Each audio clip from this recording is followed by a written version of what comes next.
कि हम सिर्फ state power बनकर रह जाएं, हम सिर्फ जलसे जुलूस करते जाएं। हम ऐवानों में पहुंचना चाहते हैं, हम ऐवानों में पहुंचना चाहते हैं। असा कौमी असेंबली में पहुंचना चाहिए था, असा सूबाई असेंबली में पहुंचना चाहिए था, असा पंहिंजनि भेनरुनि खे कौमी सूबाई असेंबली जो मेंबर बणाइण चाहियूं था। वो हक़ीक़ी तब्दीली तॾहिं ईंदी जॾहिं ही जेको अवाम आहे, ही जेको माण्हुनि जो समुंड आहे, सो असांजी ॻाल्हि खे सम्झंदो। उन लाइ असां तव्हांखे बहितरीन क़यादत ॾिनी आहे। उहा क़यादत तव्हांजी इहा आहे। आउं तव्हांजो शुक्रगुज़ार आहियां, मुंतज़मीन जो, दोस्तनि जो, जनता मूंखे ॿुधो आहे। अस्सलाम वालेकुम। जी अदा थोड़ी गुज़ारिश आहे, महिरबानी करे गेट छॾे ॾियो, छो जो लेडीज़ अचे पई तमामु वॾी तइदाद में। उन करे महिरबानी करे पोयां कुर्सियुनि ते हलिया वञनि। पोयां जेके वेठा आहिनि दोस्त मथे रोड ते बीठा आहिनि, उहे बेटा कुर्सियुनि ते हलिया वञनि।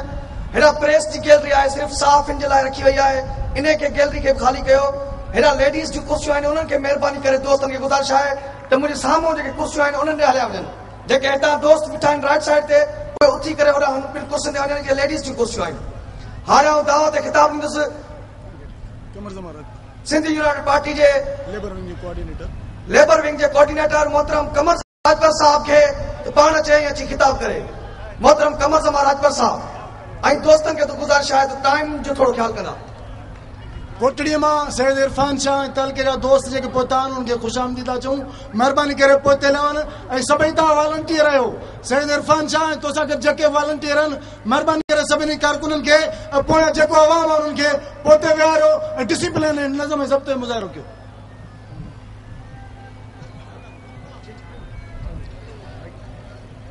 बिस्मिल्लाहिर्रहमानिर्रहीम।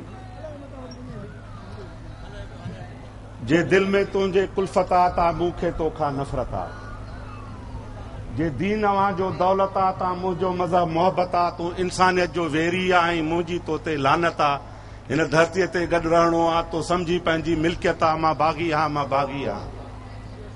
ओ बिभड़ा ओ जिभ ते खा, जे तुंहिंजे हथ में गोली आ ता बाग़ी हिकिड़ो मान आहियां, पर मूंसां बाग़ी टोली आ। ही अहिड़ा ई आहिनि जिनी खेॾी खून जी हरदम होली आ ऐं मरसूं मरसूं सिंध न ॾेसूं, सभिनि जी हीअ ॿोली आ। मां बाग़ी आ, मां बाग़ी आ, मां बाग़ी आ। दोस्तो, लेडीज़ विंग जो वॾो वफ़द अचे थो पियो। महिरबानी करे हुनखे हिन तरफ़ जॻह ॾियो त हू उते अचे सेट थियनि। उनखां पोइ लेबर विंग जो वॾो वफ़द पहुतो आहे। असीं हुनखे ख़ुशि आमदीद चऊं था पिया। अली CNG वटि पहुतो आहे। शहर खां मुख़्तलिफ़ शहरनि खां चौराहनि ऐं चौकनि खां थींदो हिन जलसे गाह में पहुतो आहे। सभ खां पहिरियां त आउं तव्हांजे अॻियां इहो अर्ज़ु करणु ज़रूरी थो सम्झां त अॼु ही कहिड़ा हालात थिया आहिनि, अॼु ही कहिड़ो मौक़ो थियो आहे जो सिंध यूनाइटेड पार्टीअ जे मरकज़ी एग्जीक्यूटिव कमेटीअ ही फ़ैसिलो कयो आहे त हैदराबाद जे अंदरि हिकिड़ो तारीख़ साज़ जलसो कयो वञे।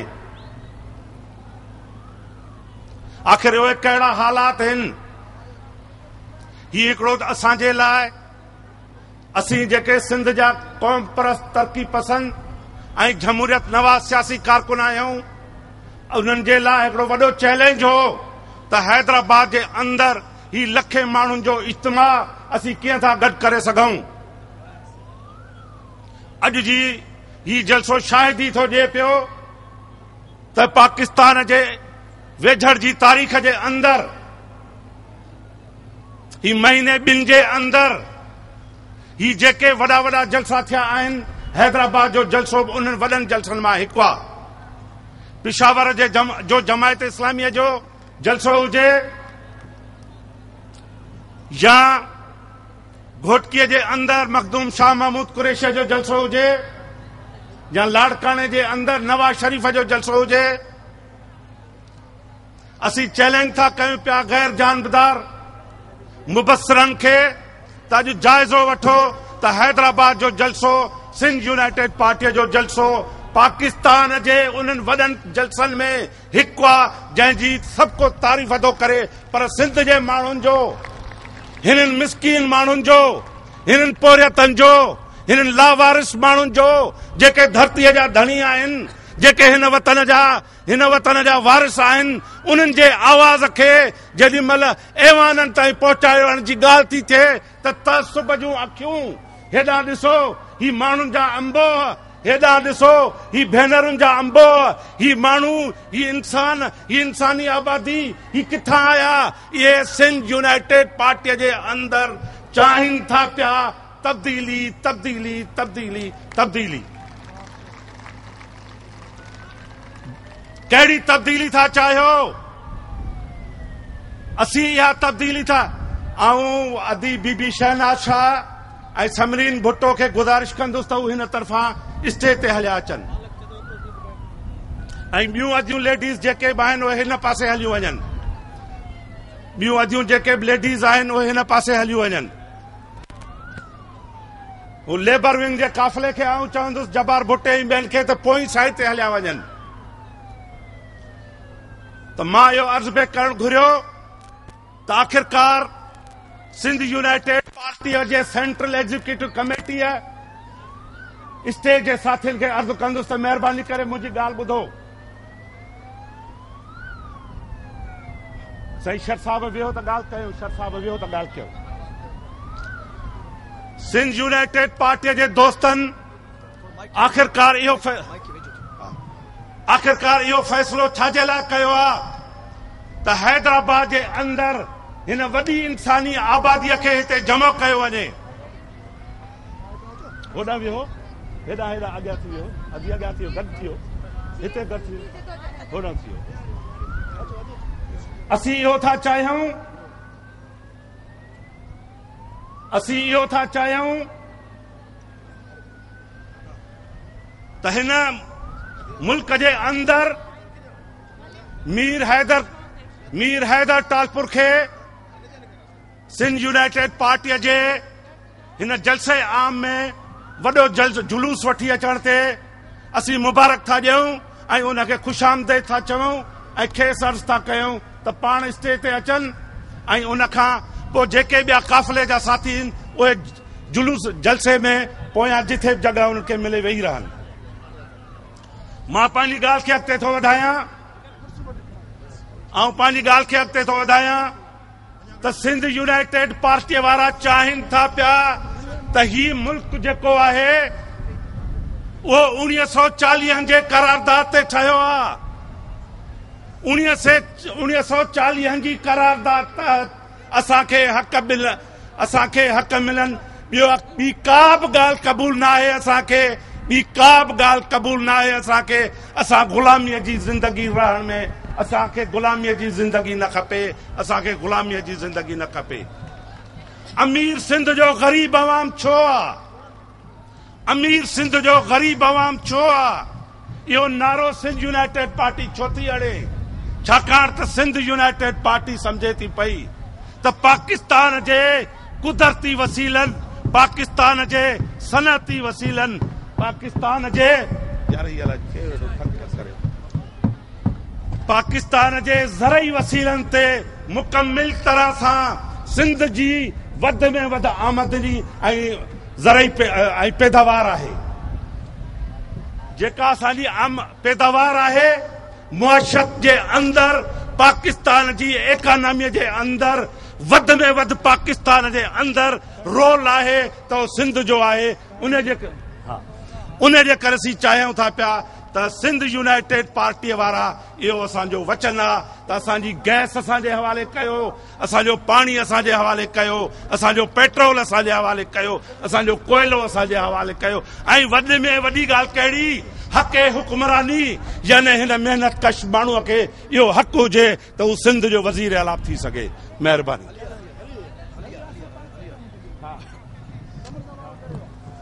असां हिन पिंडार में मोहतरम मीर हैदर टालपुर साहब के पुॼण ते दिल जे गहराइनि सां भलिका चऊं था। टंडे मोहम्मद खानवा पीर मसीला जान सरंदी जे अॻवाणी में ऐं बशीर शाह साहब जे अॻवाणी में हिते काफ़िला पुॻा आहिनि। असां उन्हनि खे दिल जे गहराइनि सां भलिका चऊं था। हैदराबाद मां डॉक्टर अनवर लगारी ऐं वाहिद वैश संग्रासी जी अॻवाणी में हिते काफ़िला पुॻा आहिनि। उन्हनि खे दिल जे गहराइनि सां भलिका चऊं था। कराची ओभर खां दोस्त पुॻा आहिनि, उन्हनि खे भलिका चऊं था।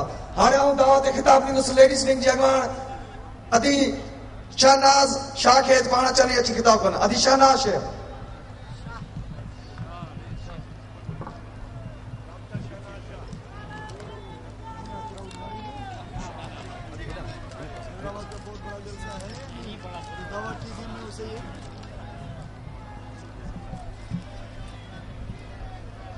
जनाब सैयद जलाल महमूद शाह साहब सदर सिंध यूनाइटेड पार्टी ऐं स्टेज ते वेठल SUP जा मरकज़ी अॻवान मुंहिंजा भाइर ऐं मुंहिंजूं भेनरूं अस्सलाम वालेकुम GS अॼु मां हैदराबाद में हज़ारे माण्हू ॾिसी सिंध यूनाइटेड पार्टी जे सरबराह अॻवान ऐं कारकुननि खे मुबारकबाद पेश कयां थी। सैयद जलाल महमूद शाह न सिर्फ़ GM सैयद जे घर जो चिराग आहे पर हू हिकिड़ो मुख़लिस ऐं सिंध जो घण घुलियो रहनुमा बि आहे।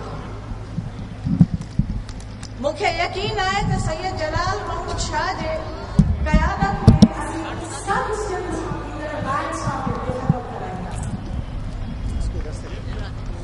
ऐं जल्दी सिंध जे अंदरूनी क़ौमी ऐं ख़ुद मुख्तियारी खे हासिल कंदासीं। आऊं सिंध जी भेनरनि ऐं न्याणियुनि खे अपील थी करियां त तव्हीं सभु जलाल महमूद शाह जी क़यादत हेठि अचो ऐं उन जी बाह मज़बूत कयो। सिंध धरतीअ जे हिफ़ाज़त लाइ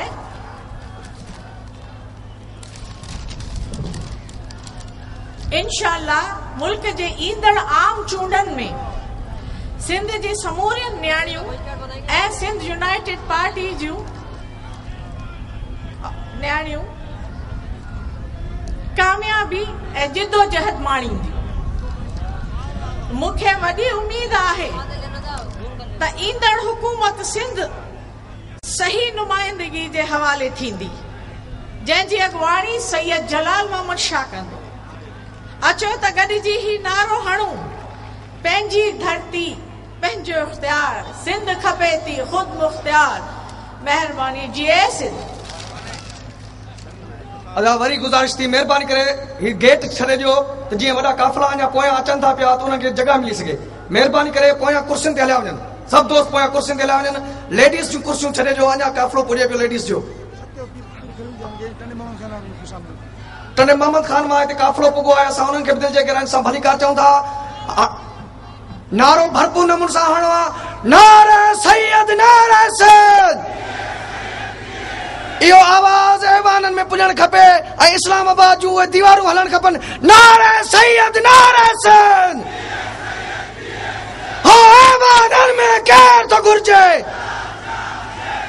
पंहिंजी धरती पंहिंजो अख्तियार तुझो रहबर मुझो रहबर नारा सिंध। हाणे सिंध यूनाइटेड पार्टी जे अॻवान मोहतरम डॉक्टर पीर खलील जान सरंदी साहब खे गुज़ारिश कंदुसि पाण अचे खिताब करे।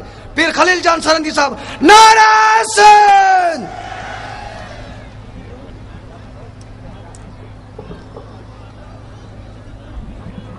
बिस्मिल्लाहिर्रहमानिर्रहीम नहमदुहु व नसल्ली अला रसूलिल करीम। मुझा सिंध यूनाइटेड पार्टी जा रहबर कायद सैयद जलाल महमूद शाह साहब स्टेज ते वेठल मुझा रफ़ीक दोस्त साथी मेहमान ऐं हज़ारे तइदाद में हिन क़ौमी काज में शरीक थींदड़ मुझा ख़ासि मेहमान अस्सलाम वालेकुम GS सिंध ऐं मुंहिंजूं भेणूं मुंहिंजा सहाफ़ी भार अस्सलाम वालेकुम।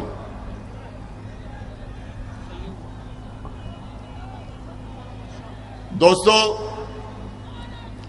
अॼु ही जो क़ौमी काज गॾु थियो आहे ऐं तव्हां सभिनी दोस्तनि खे हिन जी मुबारकबाद ॾियां थो। क़ौमी एकता क़ौमी ॿधी ऐं क़ौमी इत्तेहाद जो सबूत सिंधियुनि ॾिनो आहे। इहा ॾाढी ख़ुशि आहिंद ऐं हिकिड़ी क़ौम लाइ ख़ुशख़बरी आहे। दोस्तो,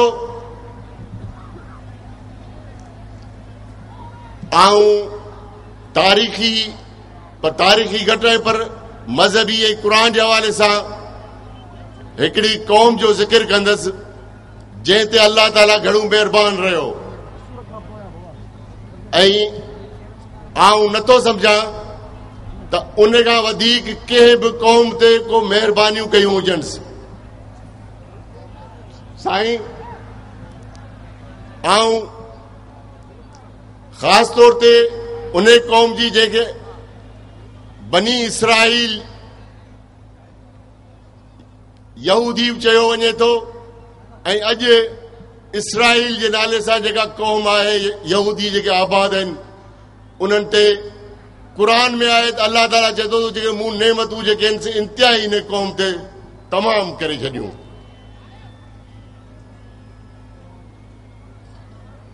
इन्हनि ते चवंदासीं जिन हज़रत मूसा अलैहिस्सलाम ते ईमान आंदो उनखे यहूदी चयो वञे थो।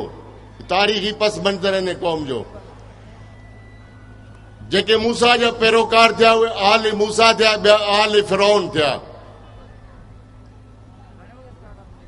वादीअ सीना में उन्हनि खे 40 साल उन्हनि चयो असीं बुख मरींदासीं। अल्लाह ताला वाइदो कयो त आऊं तव्हांखे बग़ैर महिनत जे आसमान तां तव्हांखे खाधो लाथो वेंदो ऐं उनखे मनो सलवा चयो वेंदो। मनो सलवा छा हो? तितिर हुआ, बटेर हुआ, ॿिया जन्नत जा ताम हुआ जेके उनखे बग़ैर महिनत जे आसमान मां लहंदा हुआ। उन क़ौम खे उन वादी सीना में मिलंदा हुआ। 40 सालनि ताईं खाईंदा रहिया, पोइ बेज़ार थी विया। इन दौरान हज़रत मूसा ई उनजे पोहरनि ते, उनजी पुठभराई कंदड़ ते, उनजी उम्मत ते फिरौन हमलो करे ॾिनो। जॾहिं फिरौन हमलो कयो, दोस्तो हीअ ॻाल्हि ॿुधण जहिड़ी आहे, जॾहिं उन हमलो कयो तॾहिं हज़रत मूसा अलैहिस्सलाम आयो, पंहिंजी क़ौम खे चयईं, ऐं क़ौम अॼु फिरौन जेको नाहक ते आहे, बातिल आहे, कूड़ ते आहे, ज़ुल्म ते आहे, असां मज़लूमनि ते, असां हक़ वारनि ते हमलो करे ॾिनो हुअसि। उथो तयारी वठूं ऐं हुन सां विढ़ूं। अल्लाह जो बि इहो हुकुम आहे। क़ौम वारनि चयो ऐं मूसा, क़ुरान शरीफ़ जी आयत तव्हांखे ॿुधायां थो, फज़हब अंत व रब्बुक फ़क़ातिला इन्ना हाहुना लक़ाइदून। तू निकिर ऐं मूसा तू निकिर, तुंहिंजो रब निकिरे ऐं वञी विढ़ो फिरौन जे लश्कर सां। तहक़ीक़ असां हिते ई वेठा आहियूं, असीं हितां कोन चुरंदासीं। हज़रत मूसा चयो 40 साल तव्हांखे मनो सलवा मिलिया, आसमाननि जा खाधा मिलिया, उन जे बावजूद तव्हां अॼु मूंखे उन फिरौन जे मुक़ाबले में जवाब था ॾियो। अल्लाह जो ग़ज़ब तव्हां ते नाज़िल थींदो। इहो वाक़ियो हिकिड़ो तारीख़ी क़ुरानी आहे। ॿियो वाक़ियो हक़ीक़त आहे, तारीख़ी आहे। ॿियो जंहिं क़ौम ते अल्लाह ताला महिरबानी कई, उहा क़ौम सिर्फ़ ऐं सिर्फ़ सिंधी आहिनि।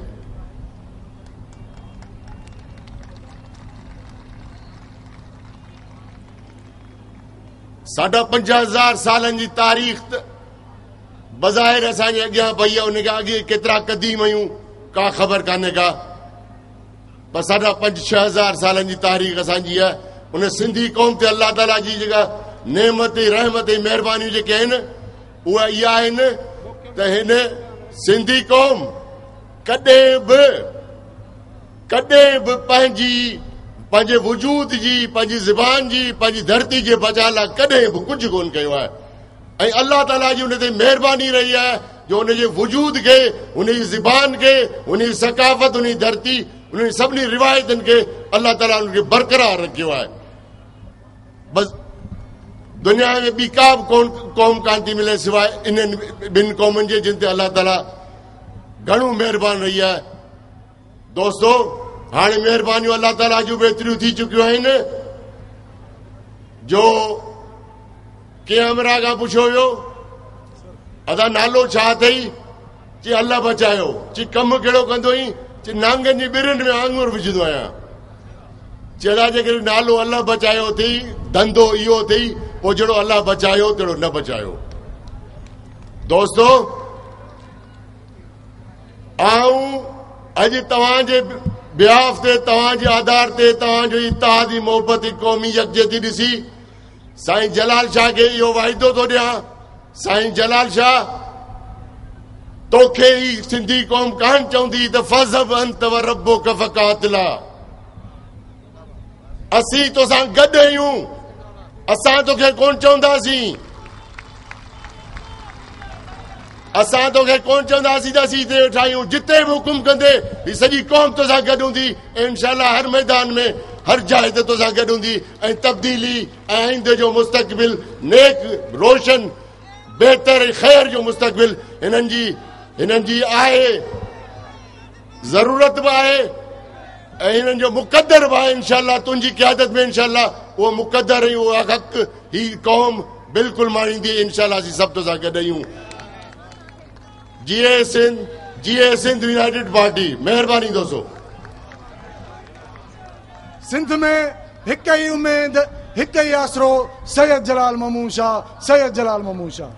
अॼोके हिन तारीख़ी जलसे आम में मातली मां ज़िले बदीन जी बरक़ शख़्सियत ऐं तमाम लाइक ईमानदार ईडीओ हेल्थ रही चुका आहिनि जनाब सैयद डॉक्टर मौला बख्श शाह बुखारी साहब, जेको सिंध यूनाइटेड पार्टी में शमूलियत जो ऐलान था कनि, पाण जी सैयद जलाल महमूद शाह हथ मिलाईंदा।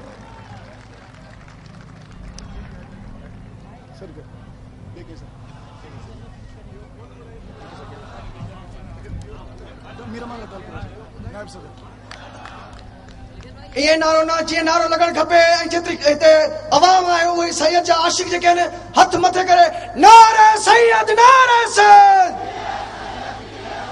अञा न जीअं लगन खपे नारे सैयद, नारे सैयद। हो ऐवाननि में केर थो घुरिजे, ऐवाननि में केर थो घुरिजे। नारे सैयद, नारे सैयद।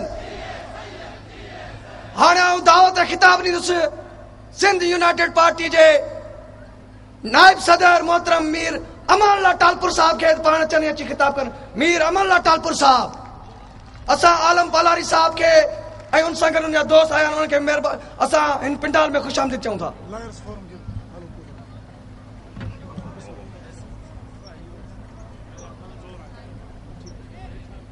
बिस्मिल्लाहिर्रहमानिर्रहीम। नई सिंध ते नओं सिज उभारण वारो असांजो क़ाइद सैयद जलाल महमूद शाह साहिब, सिंध जी क़ौमी तहरीक जो अरडो करदार साईं शाह मोहम्मद शाह साहिब, स्टेज ते वेठल पार्टी जा तमाम सीनियर दोस्तों, हैदराबाद ऐं सिंध जे कुंड कुड़च खां आयल सिंध यूनाइटेड पार्टी में वॾो मोहब्बत जो जज़्बो रखी इन स्टेज ते अचण वारा मीर हैदर साहब, डॉक्टर नज़र मोहम्मद जूणजो साहब ऐं ॿिया दोस्त ऐं सॼी सिंध खां लखनि जी तादाद में आयल मुंहिंजा भाइरो, मुंहिंजा भेनरो, सिंध जा वासियो, अस्सलाम वालेकुम। जीए सिंध। दोस्तो, अॼु सिंध एक नए जन्म ॾांहुं, उहो जनम जेको आस ऐं उम्मीद सां 1947 में सिंध जे माण्हुनि एक नई तारीख़ लिखण लाइ जदोजहद जे हवाले सां हिकिड़े नए मोहब्बत जे जज़्बनि सां तारीख़ खे तब्दील करण जी कोशिश कई हुई। अॼु 63 सालनि में असां ॾिठो त सिंध खे हिकिड़े ख़ौफ़ जी सियासत में मुब्तला कयो वियो। सिंध में हिकिड़े ख़ौफ़ जी सियासत में मुब्तला करे ऐं सिंधी माण्हू ते हिकिड़ी नफ़्सियाती तालाबंदी कई वई, नफ़्सियाती हसार ठाहियो वियो, नफ़्सियाती क़ैद में बंदि कयो वियो। अॼु सिंध उहो पंहिंजो क़ैद टोड़े ऐं सहरिश नगर जे हिन मैदान ते ऐलान करे पई नई सिंध ते नए सिज जे तुलू जो। दोस्तो, सियासत में हिन वक्त सिंध जेका महकूमाना जिंदगी गुजारे पई, उहा महकूमियत, उहा गुलामी न सिर्फ़ सोच जी गुलामी आहे, न सिर्फ़ फर्दन जे एहसासनि जी गुलामी आहे, पर उहा गुलामी सिंध जे मुआशी आज़ादी जे मसइलनि में हिकिड़ी रुकावट आहे। सिंध जे असुल सियासी खुद मुख्तियारी जेका असीं चऊं था त सिंध हिकु क़ौम आहे ऐं उहा पाकिस्तान जे उन्हनि क़ौमी वहदतुनि में इंशाअल्लाह जहिड़ी तरह सां अॻे हिकिड़ो सरवान दस्ते जे रूप में हली, अॼु सिंध ऐलान करे थी त सिंध पंहिंजो उहा मंज़िल, उहो मक़ाम वरी तारीख़ में दोहराईंदी। सिंध न सिर्फ़ पाकिस्तान सॼे जी अॻुवाणी कंदी, नफ़्सियाती मज़लूमनि खे हसार मां आज़ादु कराईंदी, पर सॼे पाकिस्तान जे उन्हनि मज़लूमनि जे सिफ़े अवल जे दस्ते तौरु कमु कंदे जलाल महमूद शाह जी अॻुवाणी में ऐं उन सां गॾु अवर्च जेके अरडाल जेके लीडर आहिनि उन्हनि जी अॻुवाणी में सिंध आज़ादी माणींदी। मुंहिंजो तव्हां सभिनी खे सलाम आहे, नई नवीद, नई उमंग जो सलाम। जीअ सिंध। अॼोके हिन तारीख़ी जलसे आम में वॾेर अमीर अली ख़ान, रसूल बख्श ख़ान थेबो खे असां यादि था कयूं, जिन हमेशह हिन पार्टी जे बुनियाद रखण खां वठी अॼु ताईं हुननि न कॾहिं इहा ख़्वाहिश कई आहे त असां स्टेज ते वेहूं, न हुननि कॾहिं इहा ख़्वाहिश कई आहे त असां तकरीर कयूं। हुननि जे जज़्बे, हुननि जी कमिटमेंट, हुननि जी सैयद जलाल महमूद शाह जे इश्क खे शाबाश आहे ऐं हुननि खे सलाम आहे। अॼोके हिन तारीख़ी जलसे आम में सिंध जो पुराणो क़ौमी कारकुन, दादू ज़िले जी महा शख्सियत,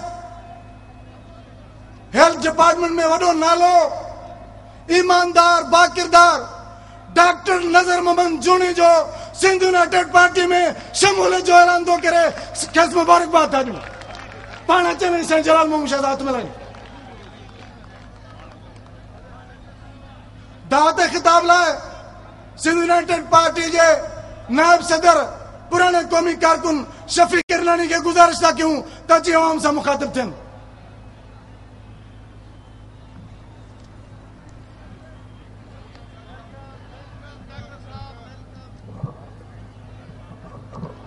साईं बसदाई कई मथे सिंध सुका, दोस्त मिठा दिलदार आलम सब आबाद करी। साईं जलाल महमूद शाह साहिब, मुंहिंजे मरकज़ी बॉडी जा मेंबरान साहिबान, सीसी जा दोस्तो, सॼे सिंध मां आयल साथियो, जीए सिंध। मुंहिंजा साईं अॼु उन्हनि सभिनी माण्हुनि ते इहा ॻाल्हि वाज़े थी वई आहे जेके चवनि था त सिंधी मुतहद न आहिनि, सिंधी गॾु न आहिनि। अचो ॾिसो सिंधी गॾु आहिनि या न आहिनि, सिंधी मुतहद आहिनि या न आहिनि। जेके माण्हू चवनि था सिंधी माण्हुनि में डिसिप्लिन कोन्हे, उन्हनि खे बि हिन जलसे खे ॾिसणु खपे त सिंधी माण्हुनि में डिसिप्लिन आहे या न आहे। सिंधी माण्हुनि पंहिंजी जदोजहद सदाई सिंध जे हक़नि जे लाइ कई आहे। ही उहे माण्हू आहिनि जेके साईं जीएम सैयद जे फ़िक्र जी पैदावार आहिनि, जेके साईं जीएम सैद जे फिक्र मां पैदा थिया आहिनि हाणे हिन वक़्तु उहे जलाल महमूद शाह जे क़यादत में अॻियां वधी रहिया आहिनि ऐं वक़्त जी हालतुनि सां जेकॾहिं उन में का शइ कल्ह साईं जीएम सैद SNA ठाही हुई पार्लियामेंट्री ग्रुप ठाहियो ऐं इलेक्शन वियो अॼु उहा साॻी ॻाल्हि साईं जलाल महमूद शाह सिंध यूनाइटेड पार्टी ठाहे पंहिंजो वतन पंहिंजो अख़्तियार जे लाइ जदोजहद करे पियो